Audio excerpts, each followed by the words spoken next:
Ndabaramukije mwese bakunzi ba Emotion Talent TV, ni Abdul Uwimana baramutsa. Buri umwe wese ahari, aho uherereye, nimba ari mwiriwe, nimba ari mwaramutse, nibyo. Ndabashishikariza kandi gukurikirana cyane ibiganiro bya Emotion Talent, kandi mukongera mukabisangiza n'abandi nimba mwabishimye, biba ari byiza cyane.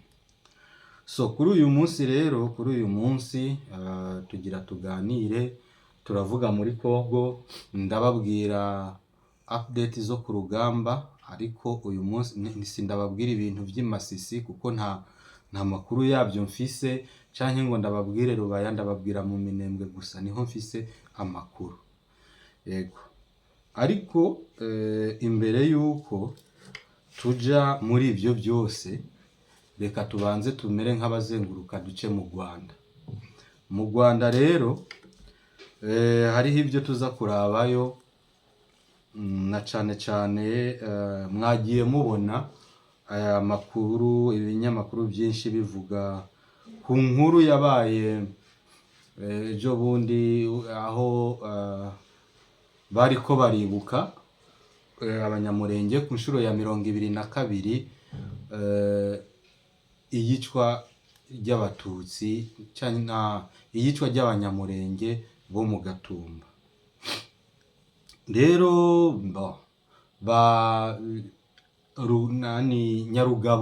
Nyarugabo yaravuze, ariko uyu munsi nta kintu cya Nyarugabo tuza kuvugaho, tugira turabe uwitwa Tito Rutarimara. Tito Rutarimara ni umuntu tutovuga yuko ari umuntu muto kuko Tito Rutarimara nibaza yuko ari umuyobozi canke inararibonye inakomeye cyane mu buyobozi bw'ishaka FPR riri ku butegetsi mu Rwanda. Tito Rutarimara jewe ntangura kumwumva ubwa mbere, nshobora kuba nari mvise nk'imyaka 6. By the way, ni n'umuntu adasaza kuko imyaka ndamuzi, kandi n'ubundi yari umutama kujya nyene. So Tito rero, Tito yakoze igikorwa gihambaye cyo kwagiriza abagize leta y'u Burundi ko bakoze genocide mu Rwanda. Yavuze yuko ngo abantu bari mu Burundi ngo bakoze genocide mu Rwanda. Turaza kumviriza amajambo yavuze, turumviriza agace gatoyi, ndabumvisha agace gatoyi, hanyuma duse n'abagasigura, dusesengure, turabe canke twumvirize ibiri muri iryo jambo Tito Rutarimara yavuze. Reka tubanze twumvirize ibi bintu.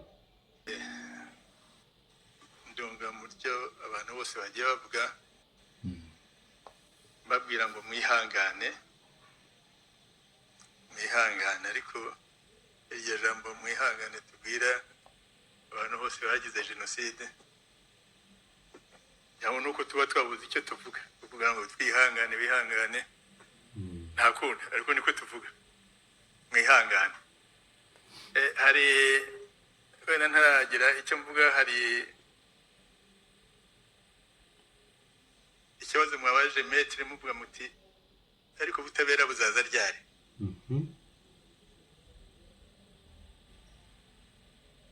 Erega simwe munabushaka, bari abantu mureba i Burundi nibo bakoze genocide hano mu Rwanda. Buriya Gatsibo hari abarundi bakoze genocide, mu Bugesera hari abarundi bakoze genocide, muri za Huye epfo majyepfo y'u Rwanda hari abarundi bakoze genocide, nanga mu mujyi wa Kigali.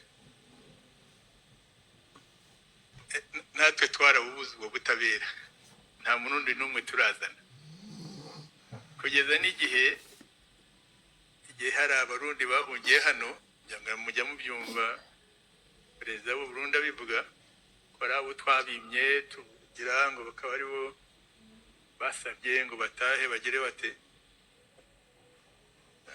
Hari nubwo twabwiye tene nta nicyo binatwaye ngaho, nimuze twandikirane tubahe abantu ariko namwe muduhe abo tuzajya tubasaba.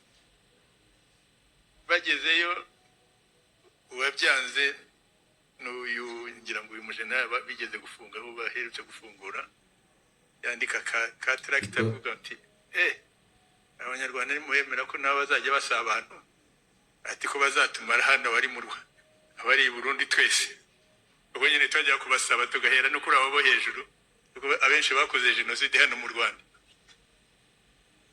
Buriya rero hari n'ikintu nababwiraga berega kugira ngo jenoside y'u Rwanda yitwe jenoside nuko RPF yatsinze. Iyo dutsindwa ntabwo ubu jenoside ntabwo u Rwanda ruba baravuze ko twakoze jenoside. Muracumva icyo kintu ibyo rwose aho ese hantu nuko RPF muhumvirize yatsinze neza. naho ubundi iyi jenoside yo mu Rwanda ivuga hose igira ite ntabwo iba yaravuzwe. Mwumve aho hantu Iyo bisa n'ibivugwa muri za 50. Okay. Ibi rero ibinye Tito Rutaremara ahejeje kuvuga murabyumvise. Iri jambo naryumvise, iki kiganiro ntidushobora kugishira kuri YouTube cyose bivanye nuko yavuze byinshi, ariko ntidushobora kubishira kuri YouTube bivanye nuko ni kiganiro cy'uwundi muntu. Ntibyemewe rero kukizana cyose kuri YouTube, ariko turagerageza turabe.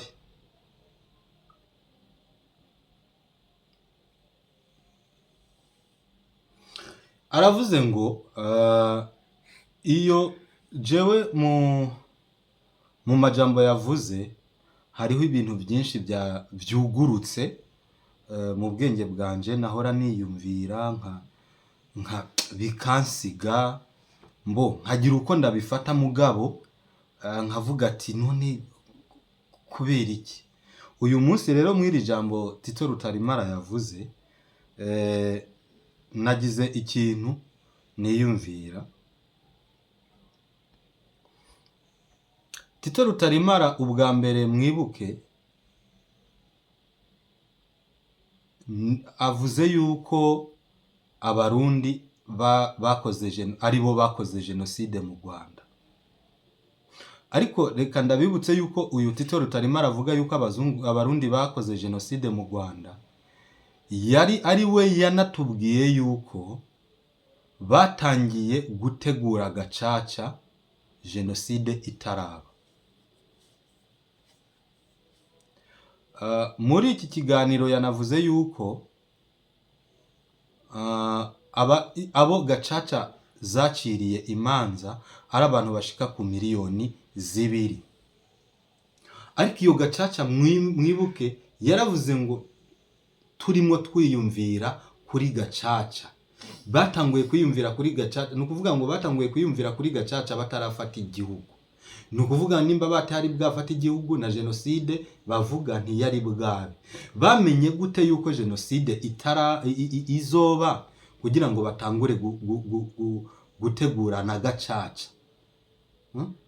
Batanguye gutegura gacaca jenoside itaraba. Babimenye gute yuko izoba kandi itaraba? Nimba ataruhara na rutoyi bari babifisemo. Ico kintu buri muntu wese aciyumvire. Ukuri rero turakuzi, turabizi yuko jenoside yarabaye y'abatutsi bari mu Rwanda, ntawo biharira. Muribuka yuko dufise n'umuntu yahoze ari umushikiranganji w'imigenderanire w'u Rwanda n'amakungu, kandi ku gihe ca FPR nyene, uretse yuko atahamaze igihe kinini. Umengo yitwa Ndagijimana, irindi sinshoboye kugibuka neza, ariko yavuze yuko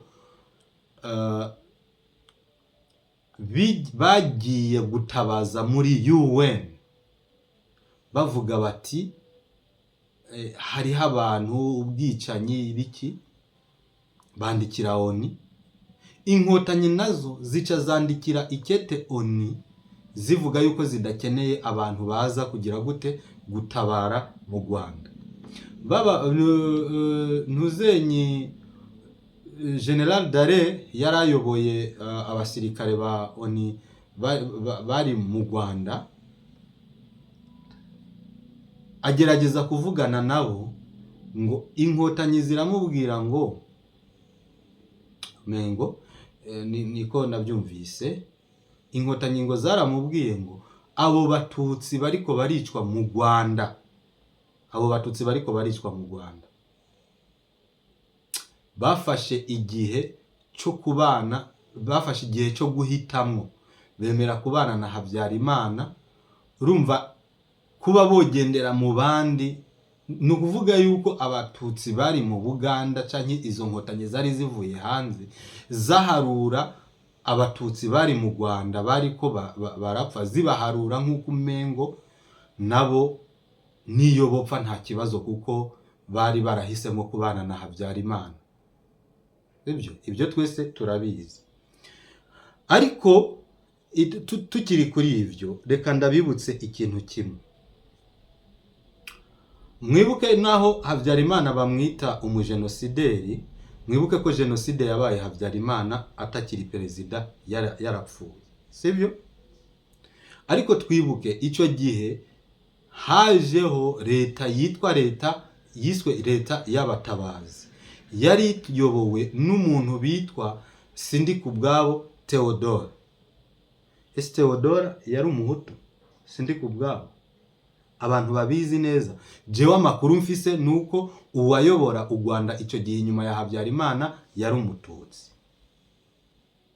Mwumve iki kintu abantu muze kubitegera neza.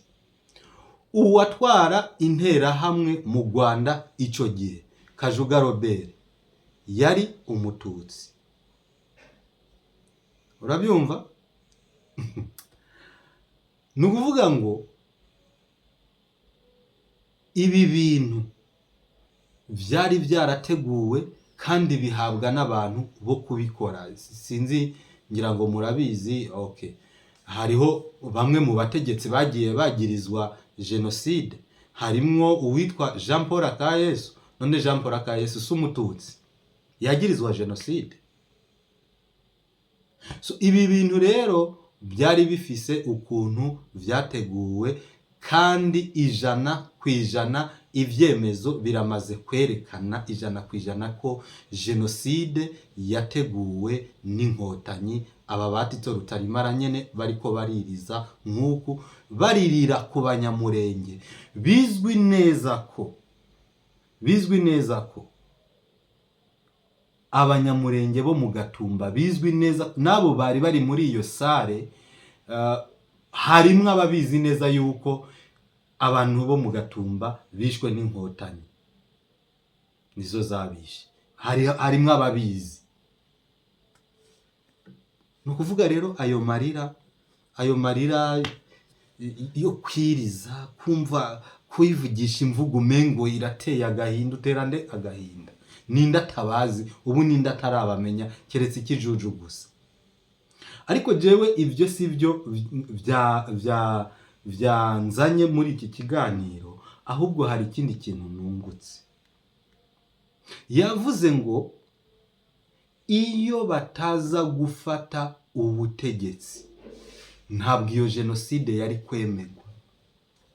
Bisobanura ngo kuba bari ku butegetsi bagize uruhara rukomeye, babishiramo ingufu, babitanga ko n'amafaranga, kandi ibyo twaranabyumvise, uretse yuko batari bwabyivugire ngo bive mu kanwa kabo kugira ngo iyo jenoside yemegwe. Ariko muzi n'ikindi, ikintu nahora nkiyumvira ati none ni kubera iki mu minembwe nta bintu biriyo, nta bintu bya hatari biriyo, ariko habandanya kubayo intambara. Nkiyumvira ati ni kubera iki izi ntambara ziguma mu Minembwe, kandi mu Minembwe atari Rubaya ngo tuvuge ngo hari inzahabu nyinshi n'ibiki. Ariko mwumvise ijambo yavuze, Tito Rutaremara yivugiye ngo Abanyamurenge, yababwiye ngo urubyiruko rw'Abanyamurenge ngo rubazwa ngo ubutabera buzava ati ubutabera ntibushobora kuboneka mutarafata igihugu, ni mugende mufata igihugu. Ufite igihugu niwe abafise ubutabera. Bisobanura yuko ubufise igihugu abafise n'ubushobozi bwo kurenganya umuntu akiha ubutabera wewe ashaka. Ariko sico kinahambaye. Igihambaye ni iki? Aravuze ngo iki kintu cantangaje cyane, kuvuga ngo udafise igihugu ntushobora kubona ubutabera. Nimugende mugwane mufate Kongo muronke igihugu. Muca mwibuka neza aka kantu twaguma tuvuga ko mu Minembwe, kuba Minembwe atakintu ifise. Kumbe Abanyarwanda barabizi neza ko umunsi Kongo yoronka stabilite ihagije, umunsi Kongo yoba ihagaze bwuma yifashe, za miliyoni z'Abanyekongo inkotanyi zagirizwa, bwa bundi Kongo barabizi yuko ishobora kwiha ubutabera, ikavuga ati kanaka nawe kanaka nawe kanaka mwaratwiciye. Niyo mpamvu barwana ibishoboka byose kugira ngo Kongo ntihagarare bwuma, igume iri mu macenga. Mwabitahuye ibyo bintu. Ibyo bintu murashobora kubitahura mwumvirije amajambo yavuzwe na Tito Rutaremara. Nimba mudafise igihugu nta butabera muzoronka. Urumva Abanyamurenge bagende batere Kongo, bagerageze bafate igihugu, niho bazoronka ubutabera. Ariko twibuke aba Banyamurenge, nimba ntibeshye, bapfuye canke bishwe hari Laurent Désiré Kabila. Laurent Désiré Kabila yari yafashe igihugu avuye mu Rwanda. Yari yafashe igihugu avuye mu Rwanda. Inyuma yo kuba yaravuye mu Rwanda, bikanka yuko abakorera ibyo bashaka, hanyuma bakamwica, bagashiraho Hippolyte Kanambe bitiriye ngo n'umuhungu wa Kabila atari umuhungu wiwe. Ariko reka tubifate uko bise umuhungu wa Kabila. Uwo Hippolyte Kanambe amara imyaka 18 ku butegetsi ataraha Abanyamurenge ubutabera.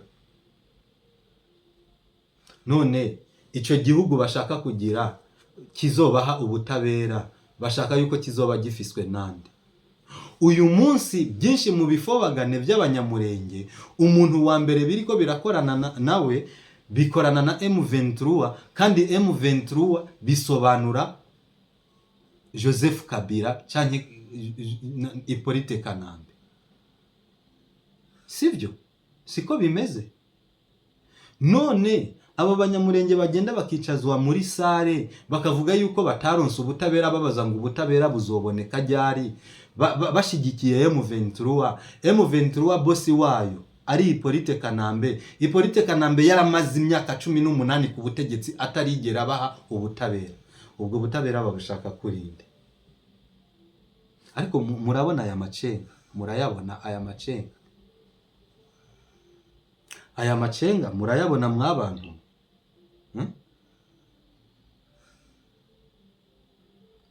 Ngo bavuganye ngo na leta y'u Burundi, ngo barayibwira ngo nimba mushaka yuko tubaha aba bantu muze tugirana amasezerano, ngo natwe ngo abo tuzoza dushaka ngo ngo ubwo muzoza mubaduhereza.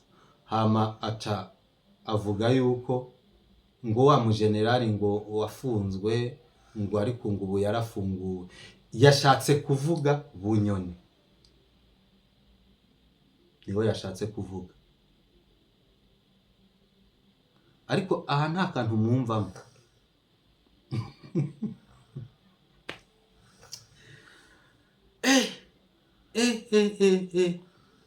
Kumbe imigambi y'aba bagabo muri iri jambo yose ushobora kuyibona neza 100%. Ni ukuvuga ngo inkotanyi zaragiye ziraraba mu myaka zimaze zirisha jenoside, nka kumwe bavuga ngo uruyuki rurisha inyo, nabo inkotanyi zimaze imyaka zirisha jenoside, ziraraba ati iyi jenoside rero tugomba kuyikoresha kugeza ubwo tuzokwicarika akarere kose kakicara kakiga.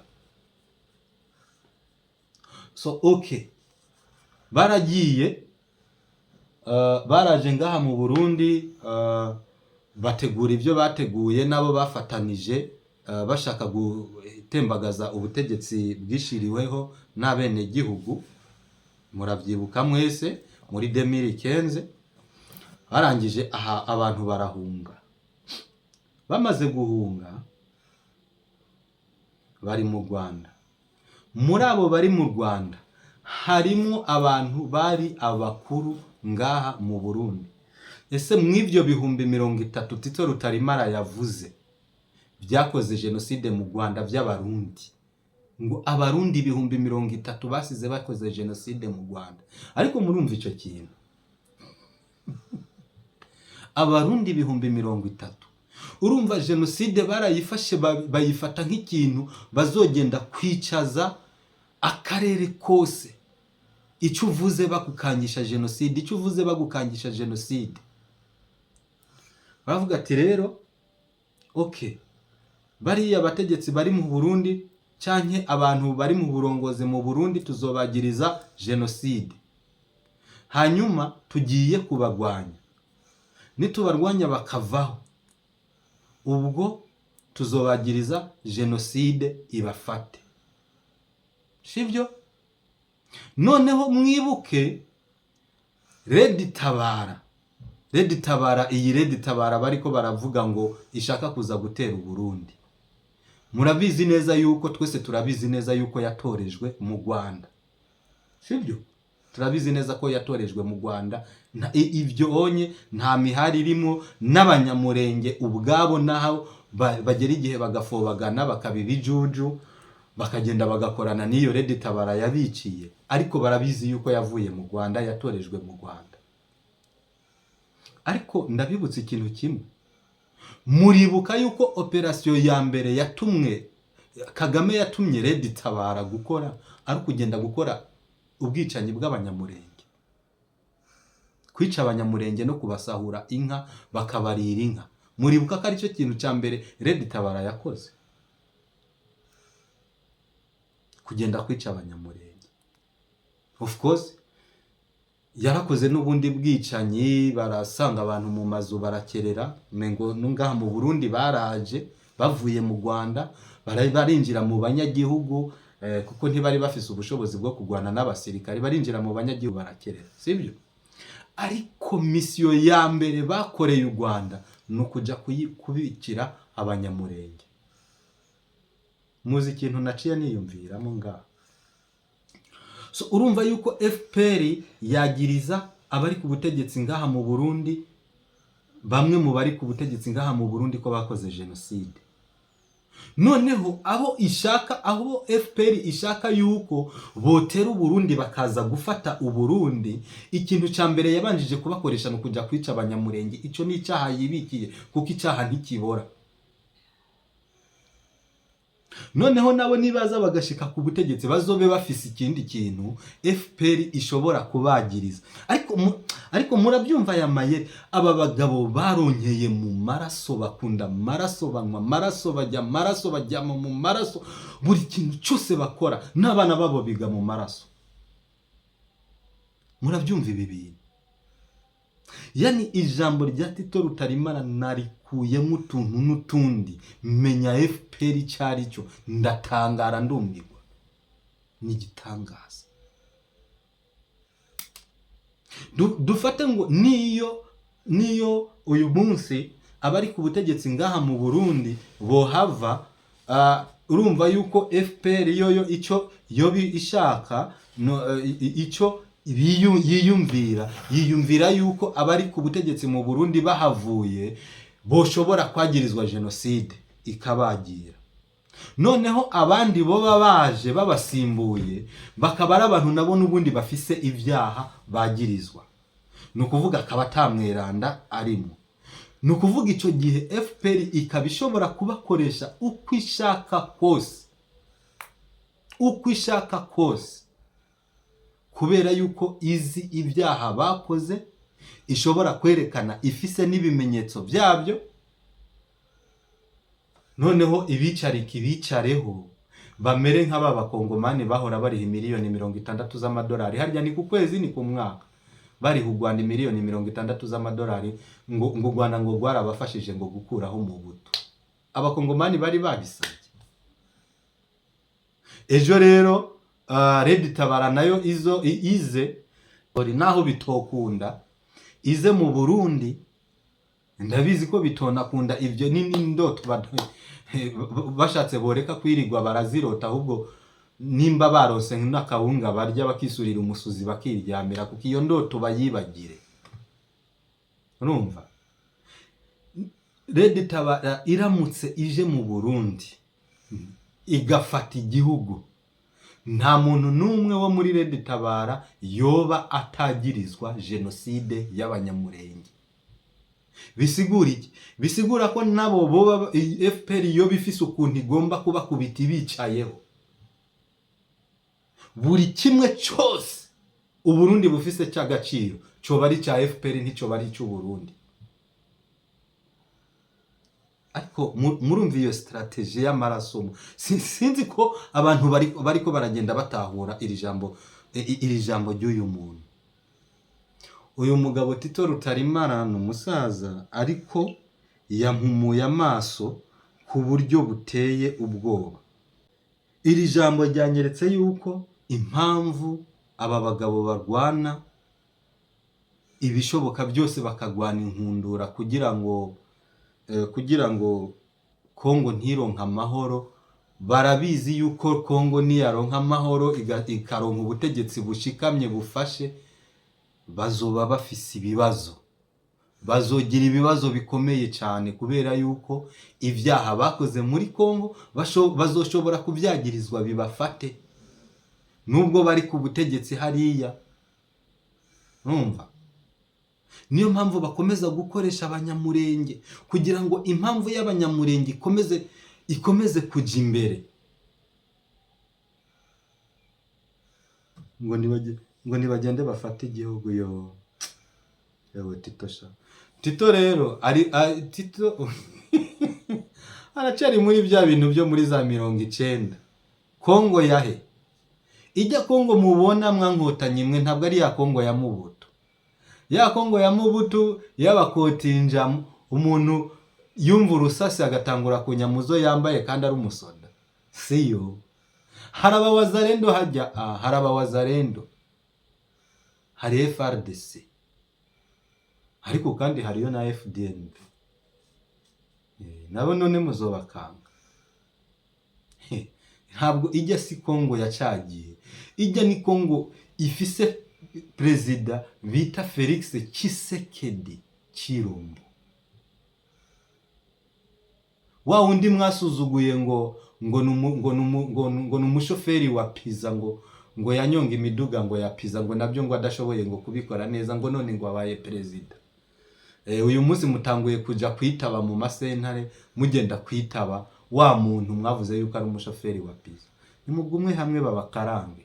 Wowe nka wewe Tito Rutaremara n'ukuri murakecura, nakuri kurasaza, ariko n'ubundi uri umusaza uri umukecuru je ntibinandaba kuko uko urya ukanwa ukaryama umuryango wawe wose ugakorera mu maraso y'abanyekongo, ibyo mwubatse byose mu Rwanda mubyubatse mu maraso y'abanyekongo. Nta kintu woza umbwira, woza umbaza iki jewe, woza umbwira iki?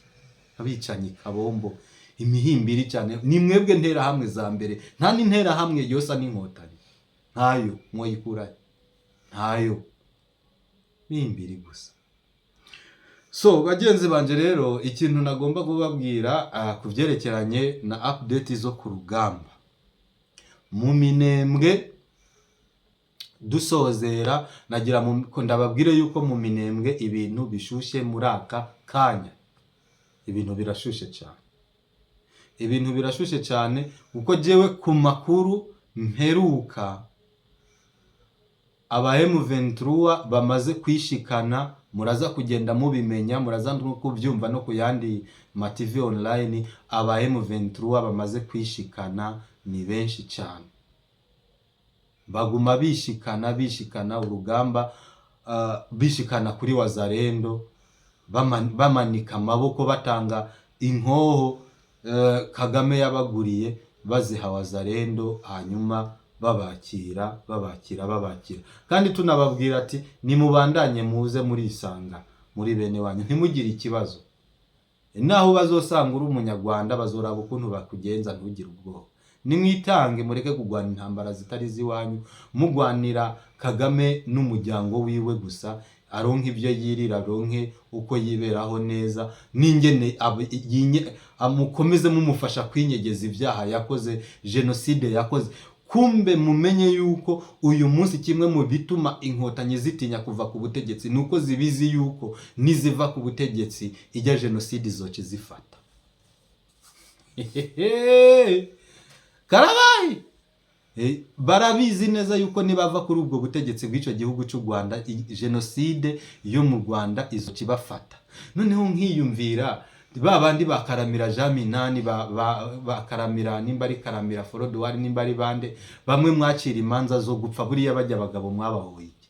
Kandi nkujya Karamira wewe yari n'umututsi mwene wanyu. Ariko kugira ngo muriyobye uburari mwerekane yuko ataravuga byinshi, ntatanga amakuru, muba murabarashe bose bataratanga amakuru. Ariko asha amakuru yanyu yaramenyekanye. Nico gituma rero twamenye ubu rero Tito Rutarima ruraduhumuye amaso, impamvu mutinya mugakora byose mwiyemeje no kumara abana b'Abanyarwanda mubamarira mu ntambara zidafise shinge na rugero, batagwanira igihugu, mubeshera FDLR zidahari n'iziri ari ziwanyu. Kumbe mutinya kuva kuri ubwo butegetsi kugira genocide ntizobafate. Umva irabafata. Iyo mu Rwanda nitabafata, iyo muri Kongo naho muzoyicikira. Abanyeko imiliyoni 10 muvuga ngo mukurikira abanyabantu bakoze genocide mu Rwanda, hapfuye abantu muvuga yuko ari umuriyoni, nubwo mwagiye muvuga ngo nabatutsi umuriyoni, tukaba tubizi neza ko icyo gihe muri genocide mu imbere ya 94 nta muriyoni w'abatutsi wari mu Rwanda. Abantu barabizi neza, ntivyarenga 750 abo batutsi umuriyoni bapfuye bavuye. Birazwi, byose birazwi, nta batutsi umuriyoni bapfuye. Mwaragiye mwegeranya amagufa y'abahutu mwishe n'ay'abatutsi mwishe, byose muregeranya, n'ay'abantu bipfiriye ugwabo bapfuye kera, muragenda muratabura, muja gushira mu biyongo kugira abantu baze barabaha amafaranga, musabisha amagufa amabi bashenzi. Mwaretse abo bantu uko n'ubundi bipfiriye bakiruhukira mu mahoro. Imbesire gusa z'inyankaragata, kurya amaraso, kunywa amaraso, kurara mu maraso. Abo bana banyu biga mu mafaranga y'amaraso, mwirirwa mufata abagore ku ngufu n'abana. Abasenze bafata abana b'imyaka 4 ku ngufu, mwamihimbira imwe. Umwana w'imyaka 4 uruntu rw'ugabo mugenda kwanduza abana b'Abanyekongo sida, mwabyosenze imwe. Muzopfuko Imana izobavuma, muzopfa mwangara nka Gahini. Nibyo muri ko murakora byose, abana banyu ntacyo bizobamarira, mwabasenzi. Ibyo inkotanyi n'akaga gusa, ibintu by'ibigome umengo byaremwe na Satani. Mugira imitima mwe mwabasenzi.